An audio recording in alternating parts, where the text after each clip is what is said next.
कांग्रेस कायद राहुल गांधी 3 दिन के वक्फे के बाद तेलंगाना में अपनी पदयात्रा का 27 अक्टूबर से दोबारा आगाज करेंगे। 23 अक्टूबर को राहुल गांधी आंध्र प्रदेश से तेलंगाना के मक्थल असेंबली हल्के में दाखिल हुए थे। ताहम दिवाली के पेश नजर उन्होंने अपनी यात्रा को 3 दिन के लिए रोक दिया था।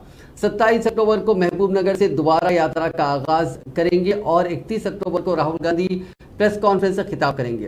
कांग्रेस जराये के मुताबिक राहुल गांधी की भारत जोड़ो यात्रा ने अब तक 1230 किलोमीटर की मुसाफत तय की है। इस तरह उन्होंने 4 रियासतों तमिलनाडु, केरला, कर्नाटका और आंध्र प्रदेश के 18 अजला का अहाता किया। जराये ने मजीद बताया कि फिलहाल तेलंगाना में उनकी यात्रा जारी है, जो 11 दिन तक 8 अजला का अहाता करेगी। बाद उनकी यात्रा तेलंगाना से महाराष्ट्र और बजरिए नांदेड़ दाखिल होगी। राहुल गांधी रोजाना सुबह और शाम के औकात पद यात्रा कर रहे हैं। औसतन वो 21 किलोमीटर पैदल चलते हुए किसानों, बेरोजगार अफराद और समाज के दीगर अफराद से मुलाकात करते हुए उनके मसाइल से वाकिफियत हासिल कर रहे हैं।